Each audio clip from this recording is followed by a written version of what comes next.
Bismillahirrahmanirrahim. Today I'd like to review my notes basically on Edmund Spenser. Edmund Spenser was a early modern period writer who lived in Elizabethan times. In fact, she appreciated his poetry and very much. So he lived in these times right here. He's a contemporary of Christopher Marlowe, Sir Walter Raleigh, and Shakespeare, and he's known for creating what's known as the Spenserian stanza, named after himself. A stanza, if you recall, at least from my understanding, is like a paragraph. It's in a poem. So, and Edmund Spenser was known as poet's poet, meaning very famous poet. Okay, he created this particular type of stanza which has a certain pattern. That is, excuse me. They rhyme in this scheme where alternating lines like this rhyme. So if this is while, guile, sway, way. So if you call this A, you call this B, then this would be A, and this would be B. And then it's B, it starts with B, and then there's a new rhyme, C, and then there's a B and a C, and then finally, and it ends with a C. So the Shakespearean stanza is like A, B, okay, and then there's B, C, and then ends with a C. That's the rhyme scheme.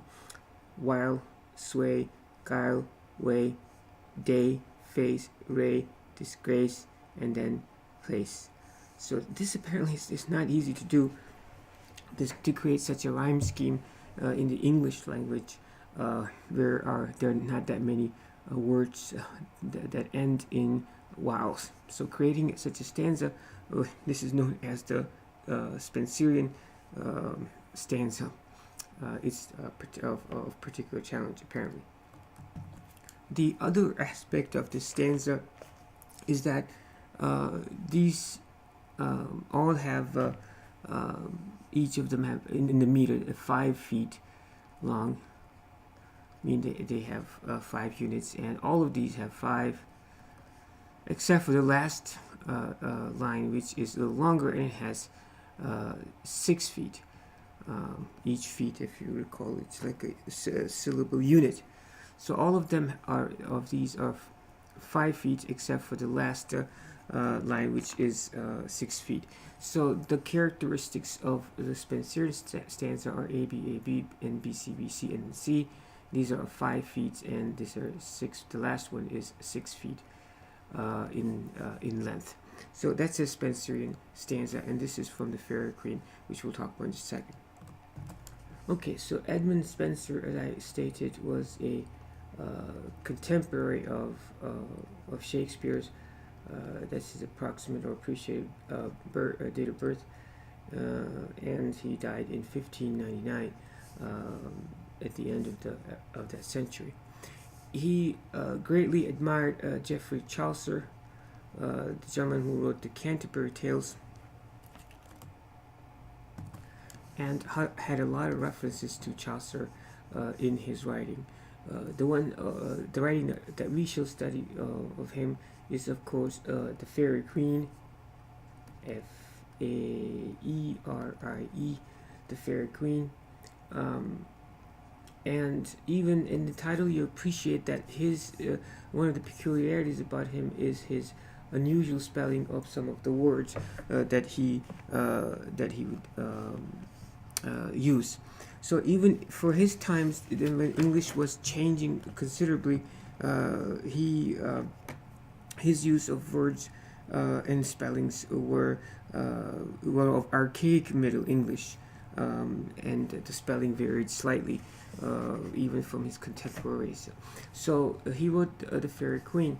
The Fairy Queen is about a queen who is a queen of a fairy land, and it's a hypothetical land, and the queen here is a reference or allegory to the reigning queen of his time, and that is Queen Elizabeth. So Elizabeth I. Now, Fairy Queen is kind of like a fan story.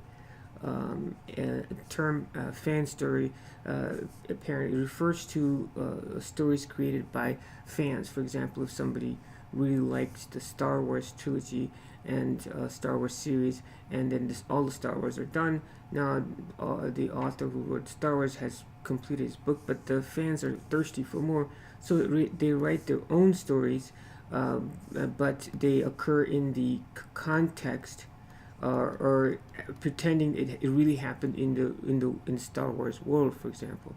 So Edmund Spenser wrote these type of stories, which the context of this is the legends of King Arthur and the Knights of the Round Table. In fact, King Arthur in the Fairy Queen is still a prince, king/prince, Prince Arthur, and this is an indirect reference to suggest that who would make the best king for Queen Elizabeth. So it would have to be somebody like King Arthur, and that by itself is a bit of a flattery to Queen Elizabeth, because King Arthur is greatly admired as the ultimate, the bestest king by these people.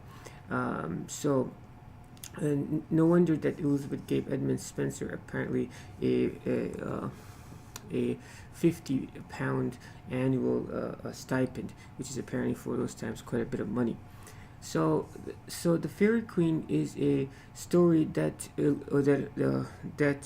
relates to the story in Arthurian times, and the characters are the same characters of King Arthur. King Arthur, or in this case, the Prince Arthur, is basically striving after the Fairy Queen, Gloriana.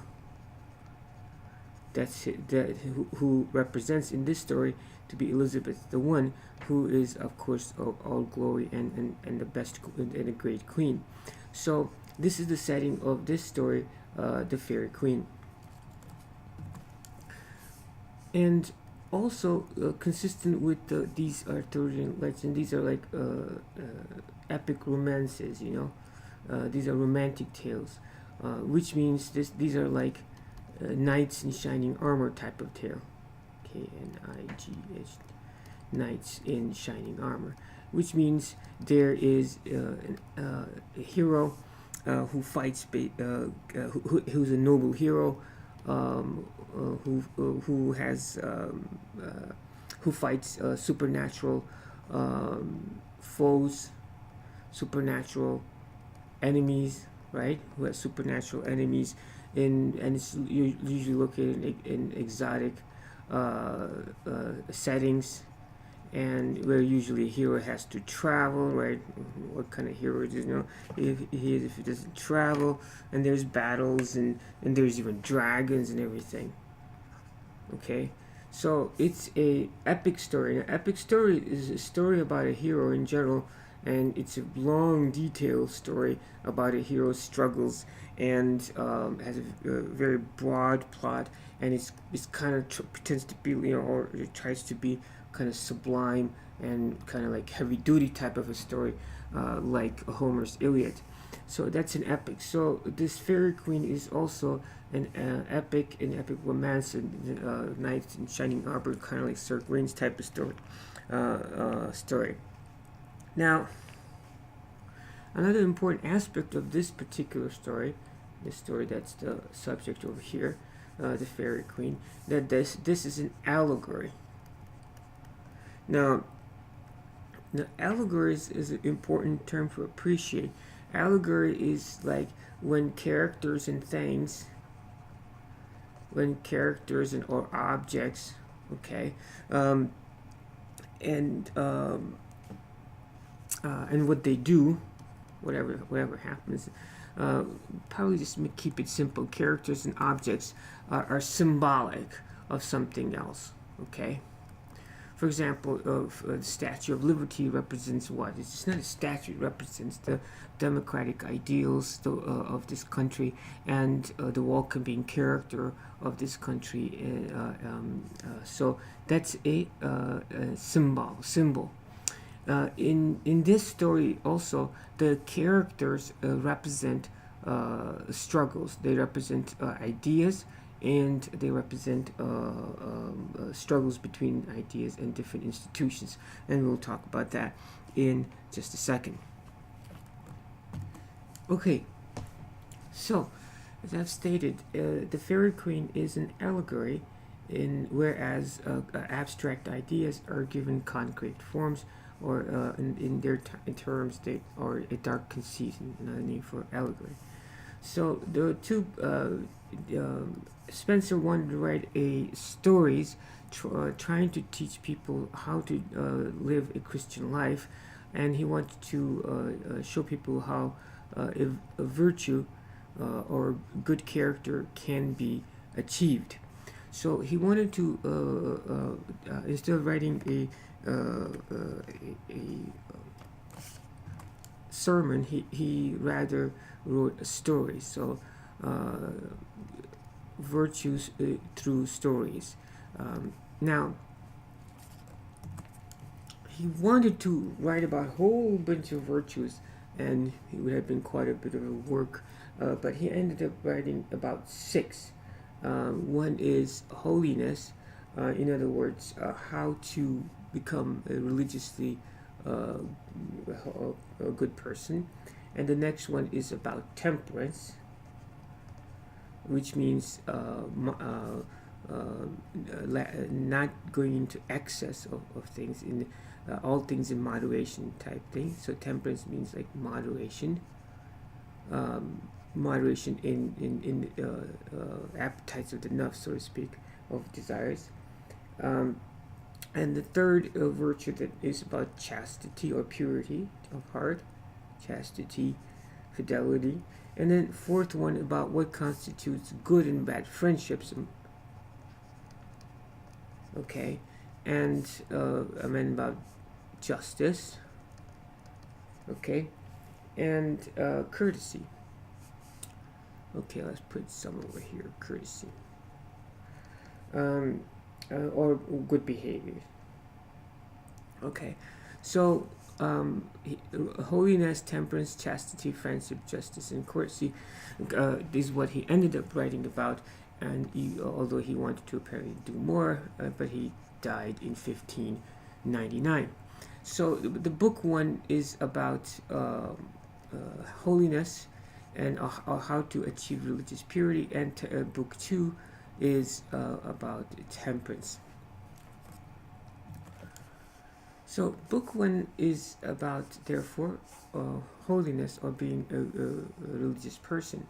And each story follows a particular knight. So the name of the knight in this story is the Red Cross Knight, and that apparently because on his shield there is a red cross, not to be confused with the Red Cross that helps people with the medical problems. And so he's known as the Red Cross Knight. Now this represents like the average Joe Christian, and what a Christian needs to do to protect his religion, protect his religion, his life.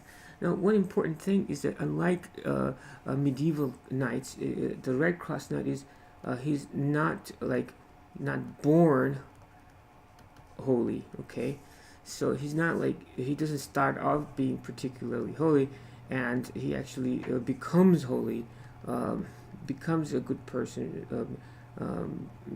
through the trials of the story.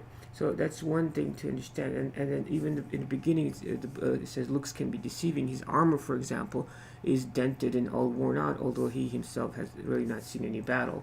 So and it's so he is not necessarily a holy person, to begin in the beginning of the story, but he achieves that goal by the end. Okay, so what's knight without a damsel in distress? And in this case, this lady's name is Una. And the Red Cross Knight's job is to actually protect this young lady who represents truth. Okay, so now this is the allegory part. See, so he represents religiousness. How does one protect their own religiousness? How do you protect your aqidah, so to speak, or truth? So Knight Red Cross Knight, his job is to protect Una, this lady, and her parents. Okay, and everything relating to truth, in other words. And in fact, he is deceived away from the truth, and he ends up, being deceived that she's not a good person. And then he leaves her. So so this is an allegory. He represents holiness, and she represents truth. And what is a knight who doesn't have villains to fight? The enemies that the Red Cross Knight encounters in the story are many, and they include this giant, a giant called Orgoglio, and this giant represents pride. Okay, and the knight ends up, killing this giant. And then there's also a dragon. Okay, and this is the multi-headed dragon. It's a many-headed dragon, and this represents like institutionalized religion, like the Catholic Church. Okay, in other words, the religion is so complex with so many institutions that it actually is an enemy to become holy. See, institutionalized. Elizabeth and of course at times were Protestants, institutionalized religion. So particularly in this case, the Catholic religion. So it has so many different faces. Institutionalized Catholic religion. Okay. So and then he ends up killing this giant, killing this dragon as well. So but the thing here is that the giant Orgoglio is killed, and that's pride. And he actually feels good that he killed him. So in other words, he thinks that he killed pride, but did he really kill pride? Because he's prideful the fact that he killed pride. So you have to be, there's a lesson in that you have to be careful. And then another enemy is this Queen Duessa, whose Duessa means like two-headed, whose name itself means duplicity, duplicity, and she looks very pretty, but she's actually a wicked old witch, so he does not kill her. In other words, duplicity, the hypocrites escape him, and they, in fact, when they escape him, they go on to bother other knights in other stories. And he also does not defeat this wizard Archimorgo, and who represents corrupt doctrine. So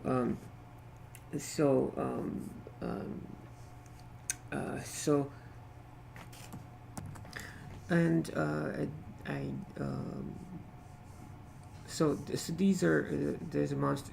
There's Error. He kills Error, but he thinks he killed Error, and he's not sure if he's really true kill. So it tells you what are the enemies of religion to being truly holy Christian person, and pride is one, and institutionalized religion is one, and hypocritical individuals are another one, and corrupt doctrines are another one. These two will go on and haunt others because they are not killed. That is basically the plot line. The book is divided into cantos, Canto, which is just basically a chapter in the book. Okay, again, there's 6 books, so to speak, each about this particular virtue, and they're divided into cantos, meaning chapters.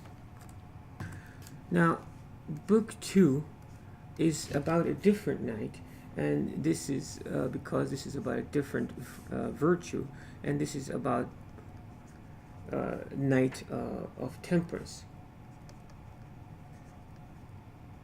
In other words, moderation. Okay, about moderation, and the knight's name is Sir Guyon. Okay, and now in his journeys, he's accompanied by Palmer, a priest, right, to guide him. So it just suggested to be moderate, you need to be always in the guidance of some authority. And his enemies, or one major enemy, is this is the witch. Witch, they're supposed to be ugly old woman, and she's a witch who tempts him. Acrasia. The word acrasia is opposite of temperance, intemperance, and she bewitches him, and the thing is, and then her thing is that whoever she's able to capture, she turns them into beasts. Whoever falls prey to her. And in other words, if any individual falls prey to they do not follow a moderate course in their desires in life, literally according to this, they will be turned into beasts if they're not careful. And this eventually, of course, this knight is guided, right, and he ends up destroying her place, and basically conquering his nafs in a way. So this is the summary of the two books that we shall be reviewing. As to what I think about these whole books, is they make good poetry perhaps, but for us, at least for me, Quran is not sufficient just to read the seerah of the Messenger of Allah, if you really want to know how to live your life. Until next time, as-salatu was-salamu ala rasulillah wa rabbil alameen. Assalamu alaikum.